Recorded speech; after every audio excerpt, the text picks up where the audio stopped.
Hello. Hello and welcome to this webinar, Action Research Communities for Language Teachers, a webinar of the European Centre for Modern Languages of the Council of Europe, in short, ECML. My name is Susanna Slivensky and I'm the Deputy Director of this centre. Now, before I hand over to our experts, that's Lechner, Angela-Gallagher-Brett and Larisa Kasumagic-Kafedzic, I would like to take this opportunity to extend an invitation to you. More precisely, actually, it's two invitations. Number one, to get to know on this occasion the work of the ECML and the Council of Europe. You might ask yourself, why is there a center that works with 35 European countries to promote language learning? Why does the Council of Europe promote language learning? Now, on the websites of the ECML and the Council of Europe website, you can explore how language education can be linked to language policy objectives and what actions and which strategies are proposed by the Council of Europe in the context of its major areas of work: human rights, democracy, and the rule of law. And here comes the second invitation, and this is a very practical one. You're welcome to benefit from the resources of the ECML. Maybe you're interested in CLIL approaches, content and learning, language learning integrated approaches, or in plurilingual education, or perhaps you're looking for suggestions for the use of online tools in language education, in language teaching and learning. On the ECML website, you can select your topics and access the resources directly. And I have an insider tip for you, just for you. The ECML web pages on sign languages. Even if you do not teach sign languages yourself, I can promise you can discover a lot about sign languages on the ECML web pages. So I hope I've made you curious.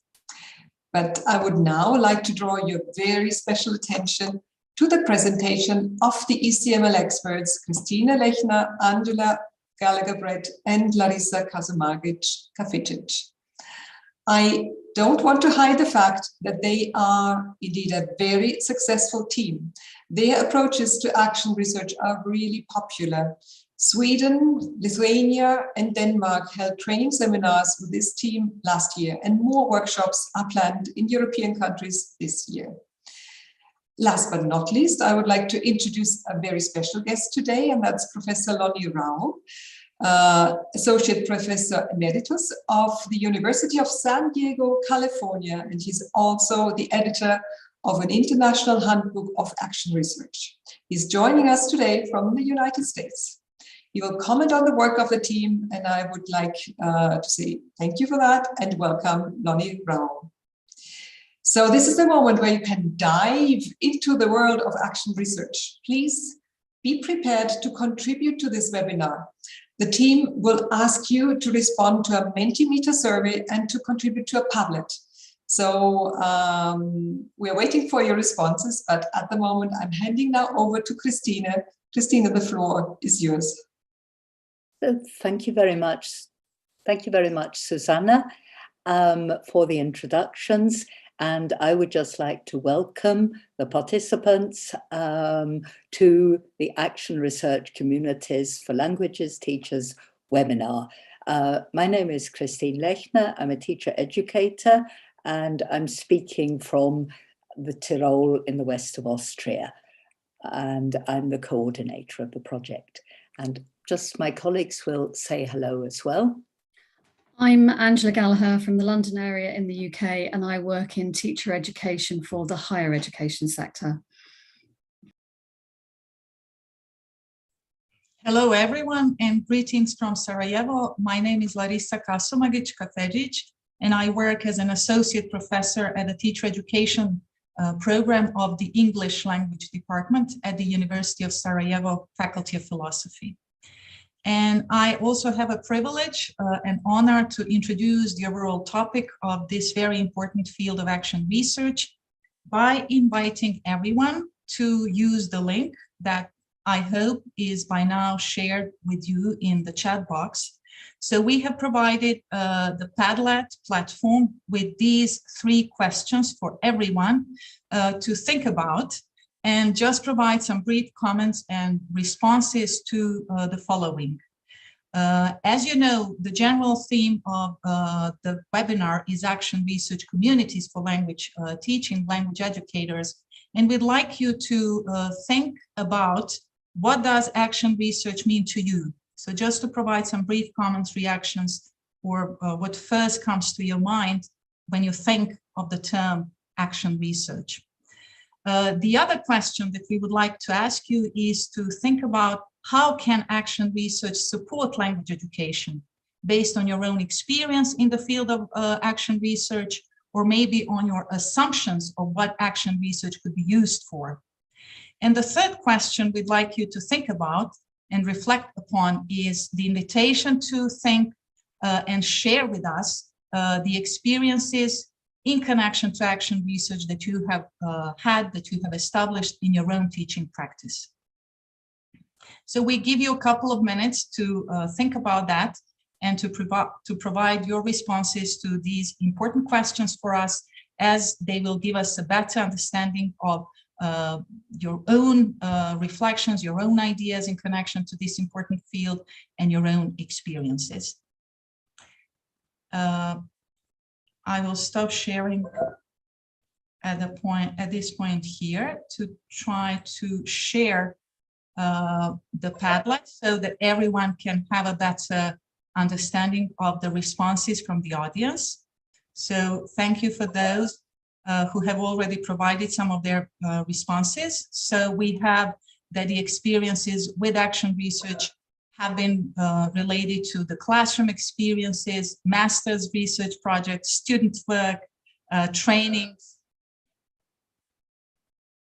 development of reflective practitioners, bringing everyday changes, solving a problem to discuss in connection to how it can support language education, using good practices that are already in use, reflection, solving academic problems, using it as a method.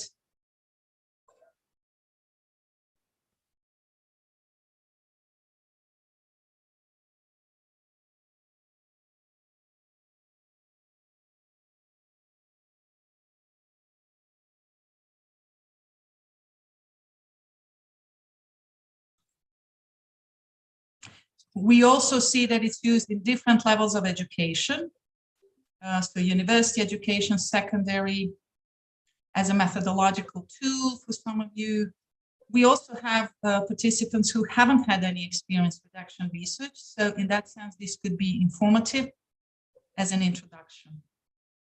I think I will stop sharing at this point and invite everyone else to take a look. This link will be provided for you throughout the webinar, so you can go back and also check on other responses. I'd like to use the opportunity to thank everyone for their contributions so far. I'm handing this over back to the presentation and to just a minute. It's me, and back to me. Yeah. Yes. And thank you very much, Larisa, for the activity and for everybody who put in comments. We see what a great range there is today, and that action research means different things to different people. At this point, I'd just like to say something about our project. It was a project within the ECML program, Languages at the Heart of Learning, running 2016 to 19, and we're now continuing as a training and consultancy project, which means that we are running workshops in ECML countries about action research based on the tools that we've created, that we also will be coming to. And now I'd just like to show you the team, the core team, which is on the next slide. And as you can see, there are 3 of us here today, but the whole core team includes a colleague from Iceland, from Romania, and from Italy. So at this point, we now go back on to Angela will be speaking about the central issue where we started with the project. So the central issue throughout for us has been how can action research as a key instrument of language teaching support the self-confidence of language teachers and enhance the quality of teaching. That's the core issue for us, and that's been at the heart of all the work that we've done in this area. Thank you, Larisa. Next slide, please. So we want to consider also, why is action research important in language teaching? And it's important in language teaching in some ways, in the same ways as it's important in all other disciplines. So when doing action research, teachers can develop skills in thinking systematically about their classroom practice, and it can enable them to carry out systematic inquiries into their classroom practice. Taking part in action research can empower teachers to make and create change within their own classrooms and to feel in control of those changes. The collaborative nature of action research can help teachers to feel less isolated, and that can be quite important in language teaching, particularly for teachers of languages other than English, where a teacher might be the only teacher of a particular language in a school, and they're quite often working on their own. So being able to take part in collaborative action research can really help them to feel less alone. Action research can also give teachers increased confidence in trying out new methods, and studies with language teachers have shown that action research can help to improve the motivation and the teacher self-efficacy of language teachers. So all those reasons seem to us to be very good ones for encouraging language teachers to do action research and supporting them with that. Thank you. Thank you, Angela. What we have also developed as a very important principle within the team is understanding how reflective pedagogies play an important role in understanding actually what and how in classroom implications, in classroom applications of the methodology of action research are important for understanding how reflective pedagogies are used and how they shape the practices of using action research within language teaching, language education, but also within teacher education, for example, in my own experience and in my own example. That's why we also emphasize the importance of understanding reflective pedagogies as they shape the heart of understanding action research in its essence. So reflective pedagogies could be understood as the processes that are shaped for continuous critical reflection that fosters self-learning. And we believe that this is one of the most important principles in understanding how action research methodology is used in language teaching and education. On the other hand, the purpose of reflection, which is an integral part of the cycles of different cycles and the spiral that you will soon see as the main methodological framework for action research, it's shaped around this issue. The purpose of reflection in our understanding of the use of these reflective pedagogies is to help us as language educators and language teachers to learn from our own experiences, our own struggles that we have in a classroom, our own dilemmas and uncertainties, or our own breakthroughs that we have and that we see as magical moments in language education, in teaching, and in daily practices. In this sense, it is really important to see these purposes as contextualized in a broader context. So it's important when we use action research that we always use it within this contextual framework of understanding that no teaching is isolated from the surrounding in which we teach and learn. In our context, in my own context of Bosnia and Herzegovina, it would mean that it's really important to understand, for example, the political, the social context that have shaped the educational frameworks and educational practices in the country that has been deeply affected by the consequences of the war that we experienced in the 90s here in this part of the European region. On the other hand, thinking in terms of the important roles that teachers have in action research, we want to emphasize the role of one of the hats. We know that teachers wear different hats in language education. but emphasizing this role of a facilitator or meaning-making role. So the teacher who uses the space of classroom and uses the language medium to negotiate the meaning within language education, this becomes the most important, the most crucial role that the teachers play in action research. That's why we emphasize, and this is something that you have also clearly indicated in this Padlet platform, thinking of the role of the teacher that is reflective practitioner. In this team and in this project, we want to emphasize this particular aspect of teaching and assuming this particular role. This is seen by looking at the assumptions of the practice of teaching languages through some of the most important complementary lenses or pillars.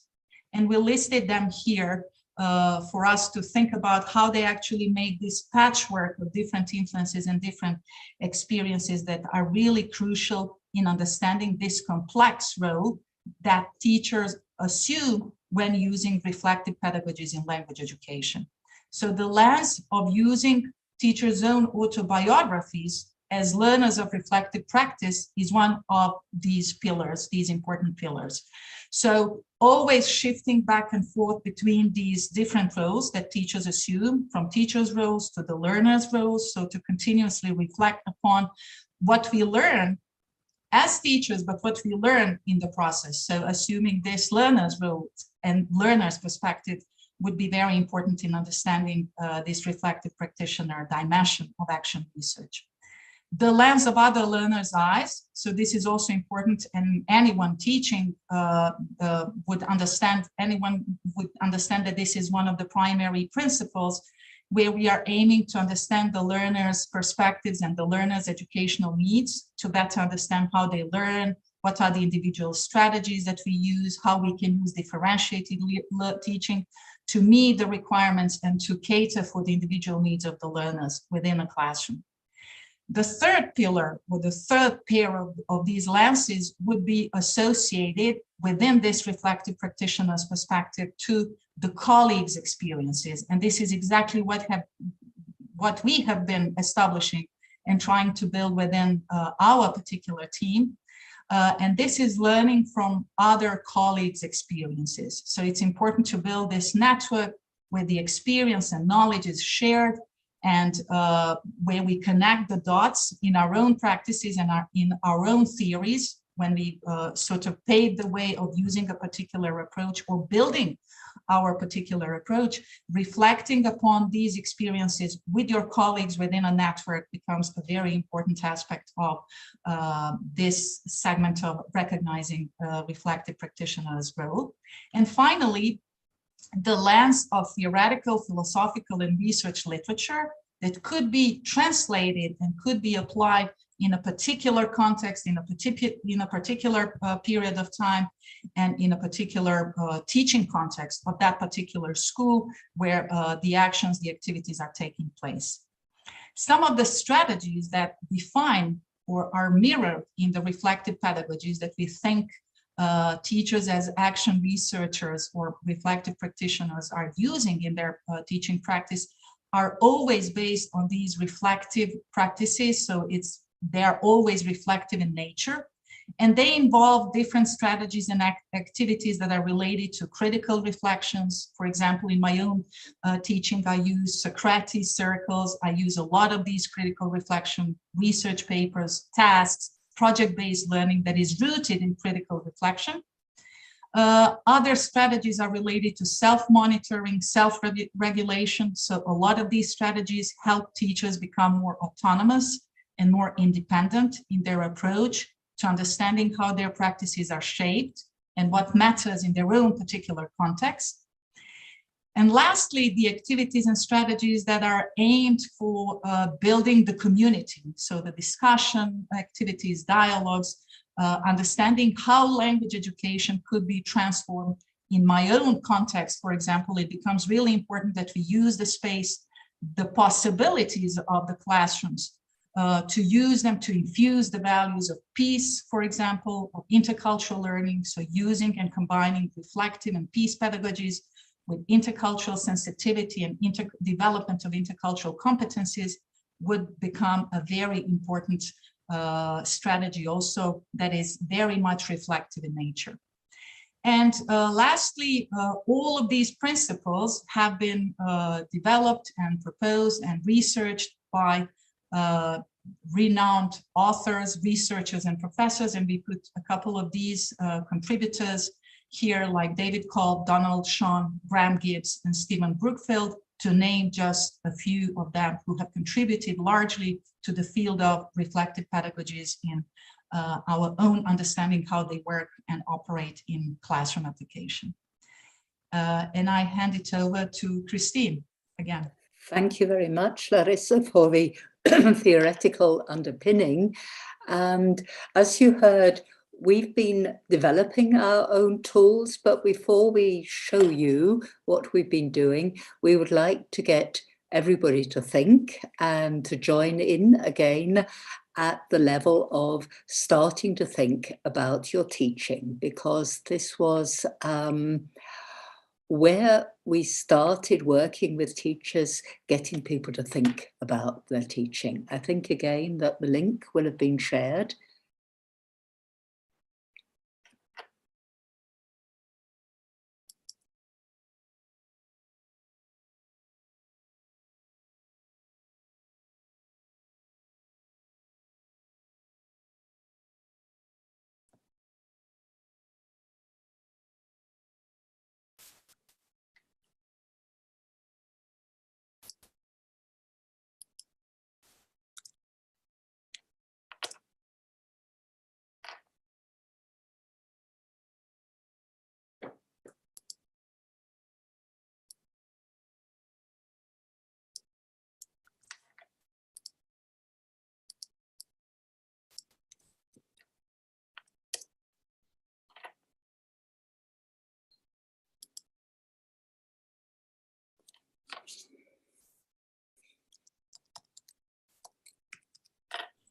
I'm going to share some of the results as they're coming in.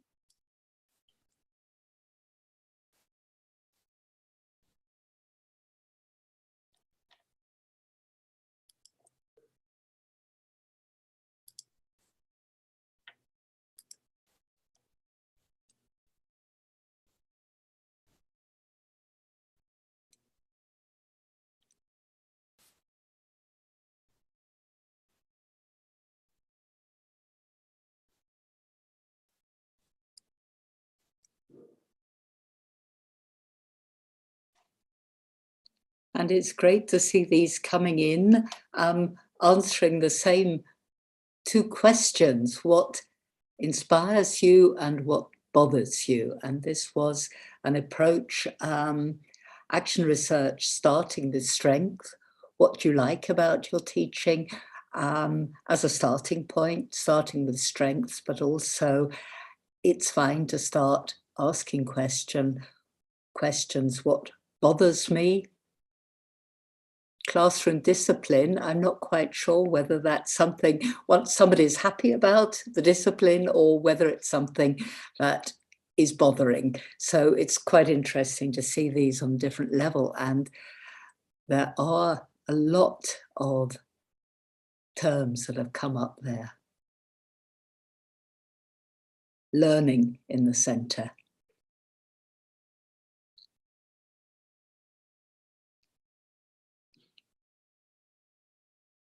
So are they still coming in, Larisa? Can you see? So we'll just leave it on for 2 minutes. Paperwork, I assume, is something that bothers people. But perhaps there are ways of looking at this, on focusing on it, and creativity. When your students are creative, looking at the ways creativity are coming into the classroom and how you can work on that. So we'll just leave it for 1 minute and then carry on.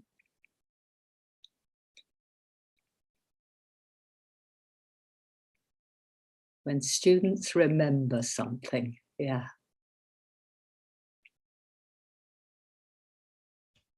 We also see at the heart interaction. and we see progress, and we see motivation. But on the other hand, we also see overload. We see disinterest, lack of motivation. Which are all themes that could be taken up in an action research project as a starting point. I think we've got to move on now. Sure, I'll go back to the slides. And we wanted to start getting thinking, and then also to show you one document that came from this, start thinking about your teaching. And this is from our central spiral.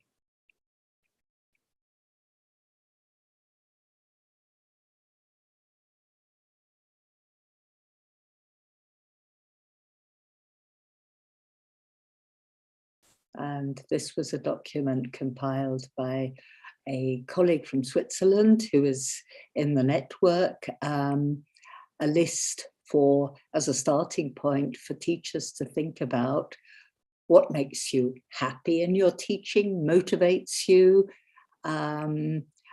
makes you feel satisfied, but it is fine to come on to the next questions of, there are things that are perhaps not so perfect, things that bother me, confuse me, and areas where I would like to develop.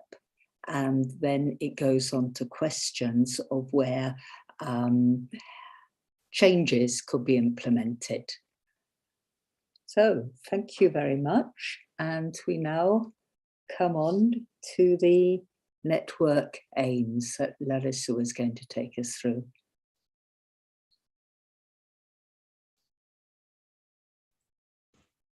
Thank you, Christine.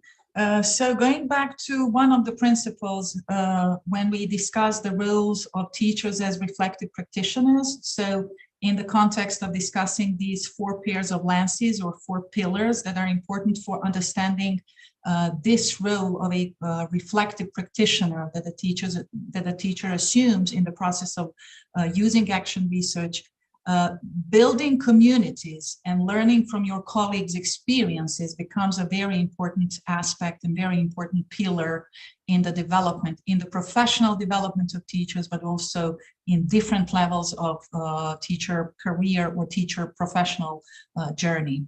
In that sense, and in connection to this principle, here in the project, in our own team, we have established some important network aims that we have listed here as the most important aims that we have established as the guiding principles in our own community of learners.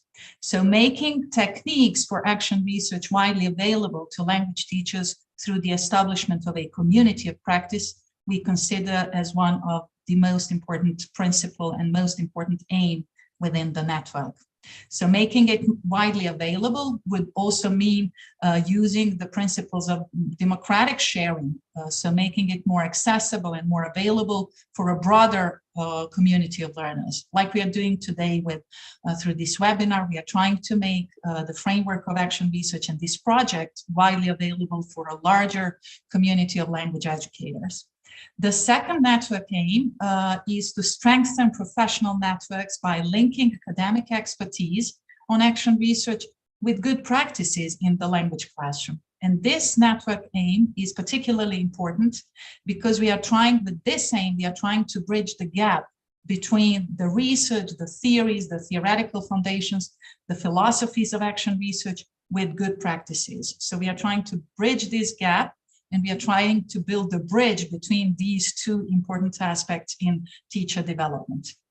The next goal that we also consider very important is contributing to improvement in language education by giving teachers across Europe better access to action research. And this is, as I mentioned, one of the reasons why we decided also to have this webinar to be shared in a larger community of educators, language educators. And last but not the least important, we want, with the network and with this community of learners, to enable teachers of all languages to reflect on their own practice and to use this methodology and this framework to propose their own actions, their own courses of action, their own plans of action in order to innovate their own teaching, to test these innovations within their own communities of practice. And here I hand it over to Angela.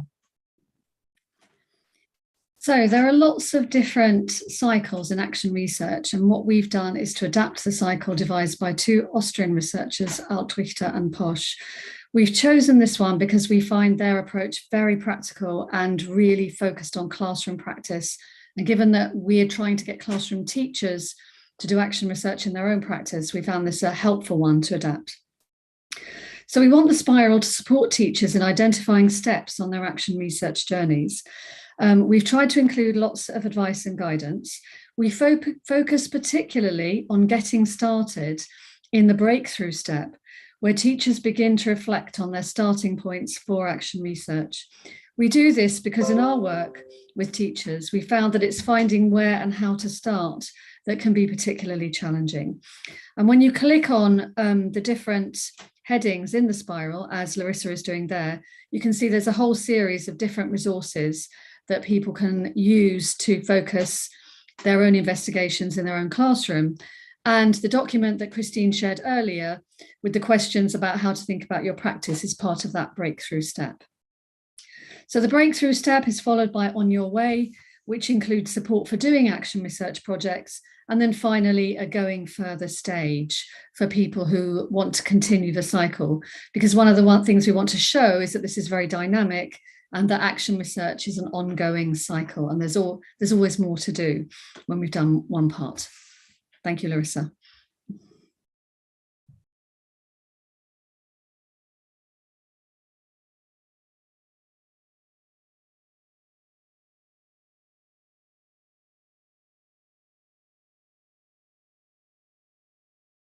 We'd now like to come to two aspects of starting off with action research that we found can be problematic for people starting.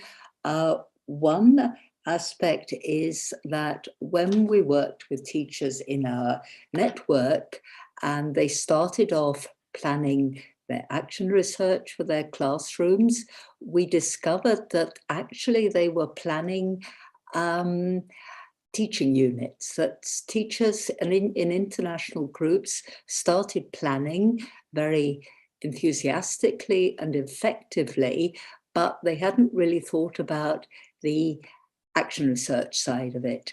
And this is where this document comes from, which is also in the spiral.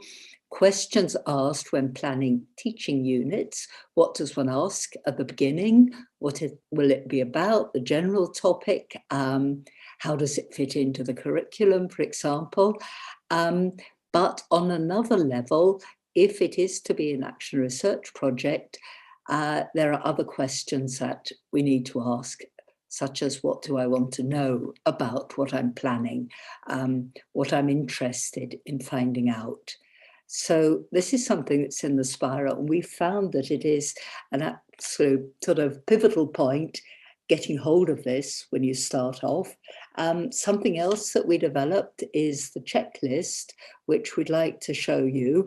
And this is in the spiral as well at a couple of points, because we were discussing about checklists and does anybody need a checklist? And working with the teachers in the network, we found out that actually it can be quite useful to have a look at what's happening. And we divided into different sections, starting off with setting the scene. Before you start, you have to think about, is it possible at all in my context? Can I fit it in?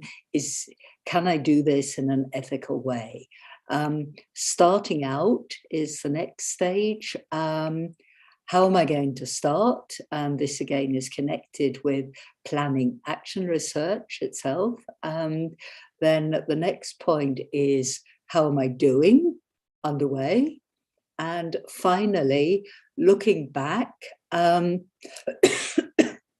was this actually action research? What have I been doing? And Of course it was, but if there were aspects you think you would like to improve another time, there's no reason why you can't go back to it and start again. So these were just points from the spiral that we wanted to share with everybody. And the next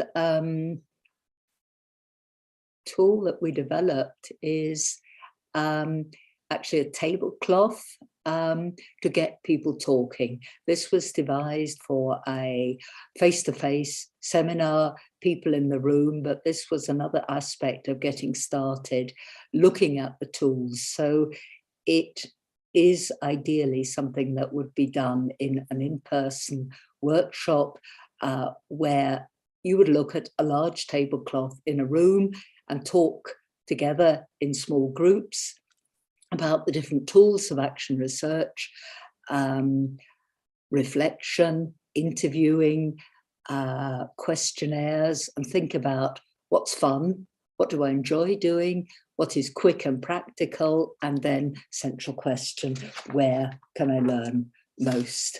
And the next, we've got a couple of slides about what we've been doing with the training and consultancies. These are the workshops listed since 2016. And I just wanted to make one comment that before the pandemic,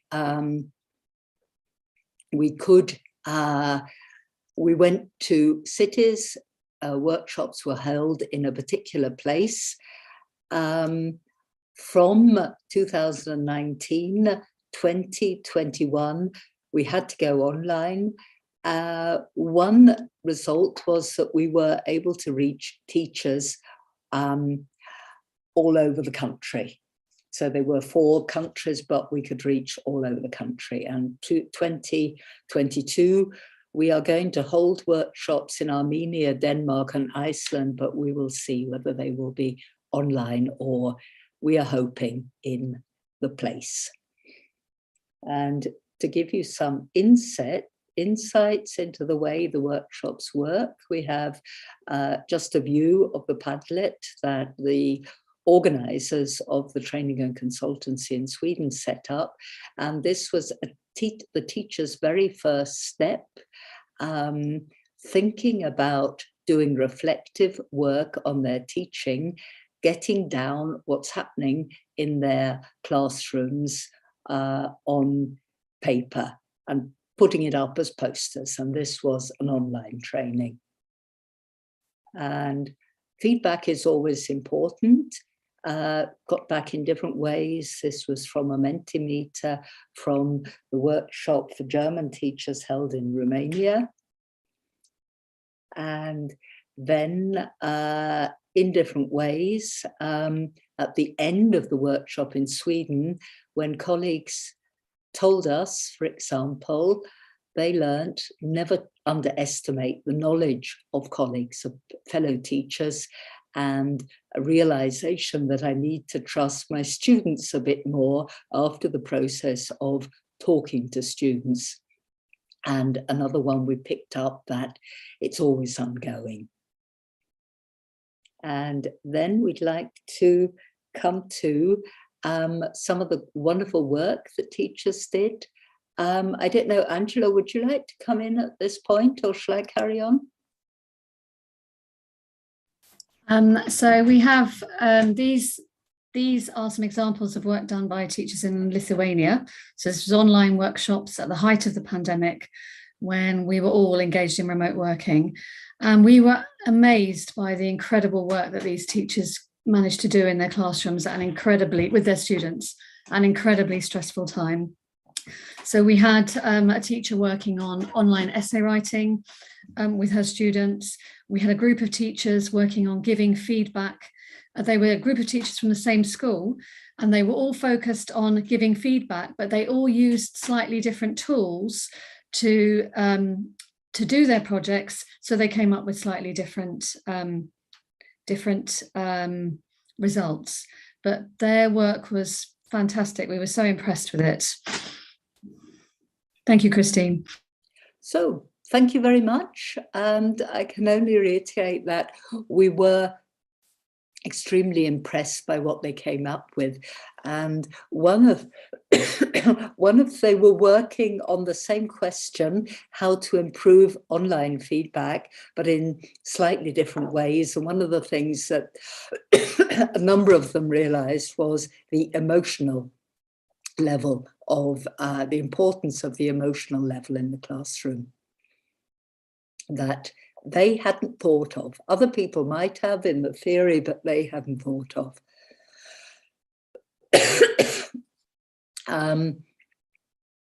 And they found that finding time for action research was difficult. So we have the slide on the publications, Larisa. Yes, at this point, we'd like to present and invite you to further research and look through some of the publications that we have also built as a bibliography for action research. And here we present a selection of the most important references and the most important publications that the team members have been working on, some of them for a long period of time. We also would like to invite you to check the Action Research Community's website on the ECML link that provides a more extensive list of bibliography where you can also consult and go back to check and go back to additional resources regarding the research and writing and teaching practice that some of the team members have established within some other research areas that are also important for language education. For example, teaching young language learners, language acquisition, using peace pedagogies and peace values in language education, development of intercultural learning, intercultural dimensions of language education, but also teacher development, professional activities for teachers that some of us from the team have been working on for a long period of time. So this is really a very kind extension of the invitation for everyone who's willing and eager to find out more about our work, about our research, but also to learn more about the project and the prospects, the proposals for action, but also for training and education that could be found on the website of our project. And we're coming to the end now, and we have questions about where it's going. We talked about our proposed training and consultancy for 2022, hoping we're going to be able to travel to the cities Aarhus, Yerevan and Reykjavik. Maybe we'll be online in the country. And we are now, in a moment, in 5 minutes, we're going to open again the map to comments, but we have a guest commentator speaking from San Diego, a well-known professor of action research, and we'd like to welcome Professor Lonnie Raoul at this point. And your slides will be coming up very soon. Okay. Thank you very much, Christine. And actually, I'm now a retired professor and have moved from San Diego to New Mexico. But thanks to the ECML team for the invitation to be a discussant very briefly. And so I want to both applaud the really excellent work that's been done through this project and also encourage extending it just a bit into specifically the area of knowledge democracy. So next slide, please. And this for me is so important at this particular time. You see the quote there under critical importance, which is from historian Heather Cox Richardson here in the United States, who said on February 24th that the invasion of Ukraine not only has broken a long period of peace in Europe, It has brought into the open that authoritarians are indeed trying to destroy democracy. And I think the work that you all are doing is that critical at this time.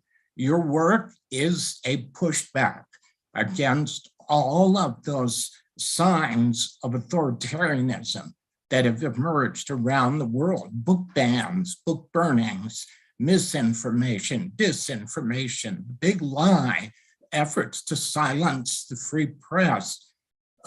This amounts to, in the words of the Canadian Henry Giroux, a vast disimagination machine, which crushes the shared bonds, responsibilities, and historical memories that are the lifeblood of community and democracy. He calls this the violence of organized forgetting. And I think particularly for language instruction, this work is so critical in terms of pushing back against the violence of organized forgetting. So it was no surprise to me to see the comment included in one of the slides where someone said, a participant in one of your workshops said, never underestimate the knowledge of colleagues. Well, when colleagues' voices have been silenced, that knowledge will always be underestimated. So the fact that your work helps give voice to the actual experiences of practitioners is a crucial part of knowledge democracy. And in fact, the Council of Europe in its priorities for education includes the importance of inclusive approaches to education and education for democratic citizenship. And so in this context, strengthening civic literacy brings vitality to social imagination. And so this is what the naturalist Terry Tempest Williams says about this: when minds close, democracy begins to close. Fear creeps in, silence overtakes speech. So what your project is doing is it's helping to elevate speech from people who are practitioners in education. I think this is crucial. So I wanted to share with you a project that I'm the director of at this time, which is through the Action Research Network of the Americas in partnership with Social Publishers Foundation, which I'm president of. Could you put that link up, please? Not that one. I don't think we can share the link at the moment. Yeah. Could we maybe just go on to your the link final was slide? Yeah, the link was up earlier. I wanted to share a link to Social Publishers Foundation, which shows what we are doing to contribute to knowledge democratization in relationship to practitioner research, including action research. So somewhere in there is... Okay, I think that's coming up now to the social publishing. And yeah, I'd just like to say again, thank you very much, Lonnie. And one of the points of our project that perhaps hasn't come out quite clearly is the teacher's voice. Yeah, that it is a democratic process. Well, if the link can't be shown, there is the URL for www.socialpublishersfoundation.org. And I wanted to explicitly invite participants to submit essays. If you don't have an actual research project to submit at this time, perhaps you will later, but you can at this time submit essays which address this question of how is the war on democracy impacting your perspective on language instruction. And you will see, if you go to the website, you will see under what's called knowledge base, you will see the range of publications that we include in our foundation. You also can see under blog, you can see my most recent post on what is at stake at this time in terms of the war on democracy. So again, I applaud the work that your group is doing, and I hope that it generates a great deal of additional practitioner research that is then shared. The platform we've created is one way to share that work that is more democratically oriented. It's not a formal academic journal. It's a platform for knowledge sharing in a more democratized manner. Thank you. Thank you very much, Lonnie. And I think this brings us back to the spiral and to the top level where practitioners can start to share their work, wonderful work they're doing, and also to publish. And so this brings us then, thank you very much again, brings us back to the end of our presentation. And we have here a link on the one hand to a map where we would invite you, this is in the chat, the Padlet, we would invite participants just to answer this one question: what will you take away? And Larisa will show us how the map works.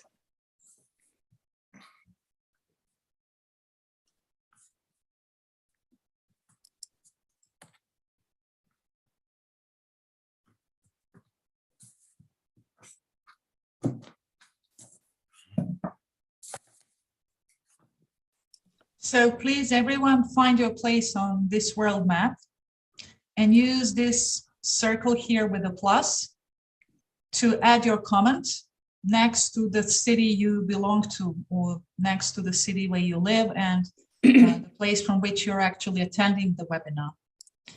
So we'd like to get some feedback, and with this question, what are you taking away? We'd like to get a better understanding. What is one thing that was rewarding this late afternoon, for everyone in connection to this important field and our project? I hope it's working. I could see that some of the people are working on it. I'll try to refresh it and see if the responses are coming in.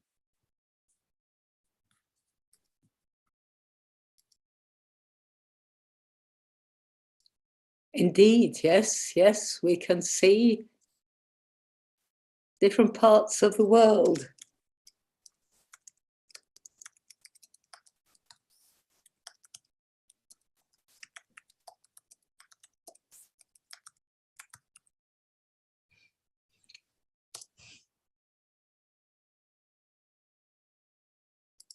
Thank you for the wonderful webinar from Bulgaria or Greece, I'm not sure.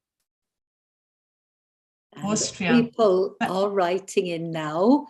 And yes. While we're doing this, Susanna has very kindly been checking the chat, points that people have been adding or questions people have been writing in during the webinar, and we can also come back to those now. Yes, thank you very much for the presentations. I think they were really enlightening. Just to pick up a few questions that were put to us in the chat. A question from Turkey, Mehmet Timur. Is it possible to be able to take part in one of your projects? Christina, I'm not sure if training and consultancy activities lend themselves to participating directly. Maybe this is a question really for the website, and someone or Mehmet, if you're interested in more details of any project, you're always welcome to contact us directly. There was another comment I would like to put to you From Amy Parker, does your study involve language teachers only? Or might all teachers be in a group together working on language teaching in action research? Is that something that you would like to respond to? Action research, of course, is an approach that is very useful for all teachers. We're about language teaching as we're an ECML project, but we would also love to cooperate with teachers from other subjects. And at the beginning, Susanna, you mentioned CLIL approaches, and I've worked with CLIL teachers who come from completely different fields that would work, of course. Everything we do is shared on the website, and we are also, of course, open to whole training and consultancies within the ECML countries. Do you think, Christina, that the action research approach lends itself to be extended to a whole school environment, where, again, teachers of other subjects, but also head teachers could be involved? Would that be a suitable extension?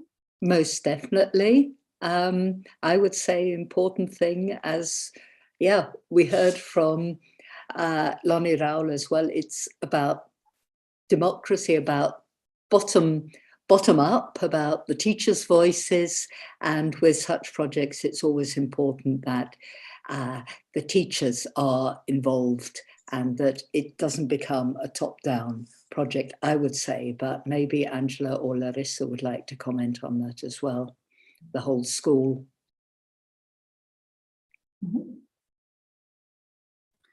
I agree, Christine. I think a whole school would be a really interesting approach. Involvement of a whole school would be a really interesting approach.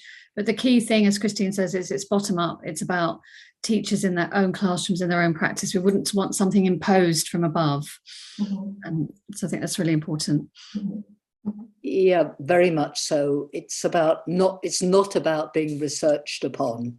That's a completely different level of empirical research. Great, thank you. Involving students was another question we had in the webinar in German, just held ahead of this particular webinar. Maybe it's worth adding a few words on the role of learners in the context of action research projects. Very much so. There's been so much interesting work done in the Americas, in particular, on participatory action research projects involving bringing students in to do their own research. And actually, Professor Rao is one of the proponents who has shown how university students can be involved doing research, but also high school students. Again, maybe one of my colleagues would like to add something to that. And one of the things that we've included in the breakthrough step on the spiral is some resources around data protection and ethics, because if we're working with learners, particularly learners, well, all learners, but especially if we're working in schools, we have to consider the ethical issues of working with those learners. So we've got plenty of information there to help guide people. Obviously, it will depend on their own national and local context, but there is information there to help people, because we do need to think about the ethical aspects of working with people. Very much so, and including learners in the action research process is, I would say, the most ethical way to do it, that they really know from the beginning what's happening and understand why they're doing it. Yes, and finally, maybe a word on the dimension that Lonnie Rowell has brought into this discussion, the role of action research in building democracies, in strengthening democracies, the role of action research for knowledge building. I also very much liked this testimonial or the citation, never underestimate the knowledge of your colleagues. The role of language policy, I think, is obviously is very important for any project carried out in the context of Council of Europe. Christina, what would you think? What is the policy aspect of your project, where would you highlight links, and where do you see key elements for bringing all those dimensions together, the practice, the research aspect, and the policy aspect? That's a big question. That is a very big question. And I haven't been involved in social action research on democracy. What we have been looking at in particular is the role of languages, the importance of languages in our society, and that in countries where only English is spoken, for example, people have no idea of the windows that language is open to the world. And the more languages you speak, the more empowered you are. And this is something we want to look at as well. Language, why is learning a language so important in this world we have today? But perhaps somebody else can add something about action research on democracy.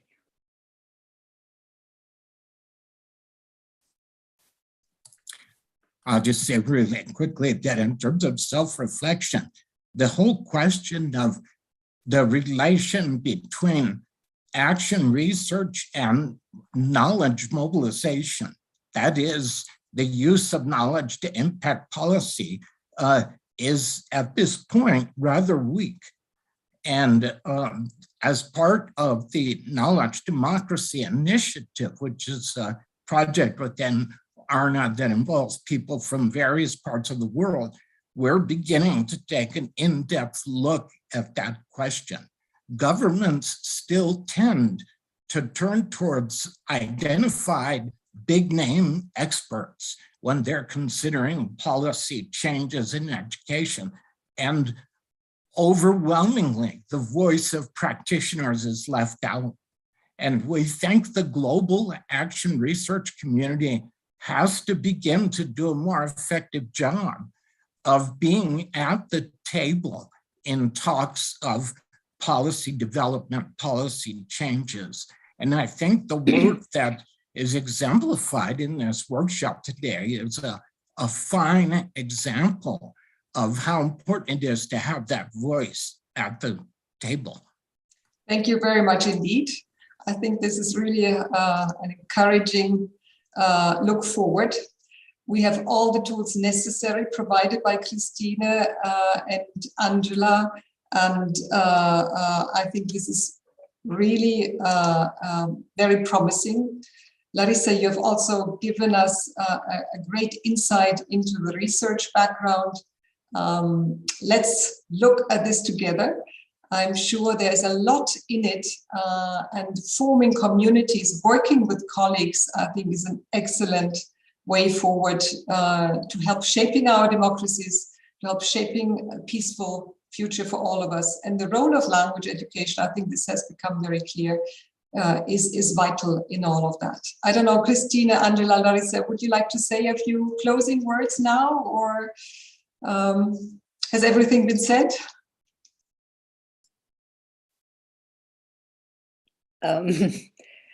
Never will everything be said about action research, but I would like to thank the ECML for this possibility, and also thank the team for preparing this and coming on today. And thank you very much to the participants who came in and contributed. And we will definitely be having another look at what people wrote up. Excellent. So thank you, dear team, the Action Research team. Thank you to our special guest from America, Lonnie Rowell. Thank you to all participants. Please do consider putting action research into practice in your context. Saying goodbye for today. Thanks for joining in. And thank you. Thank you. Thank you, everyone. Bye. Bye-bye. Thank you. Goodbye.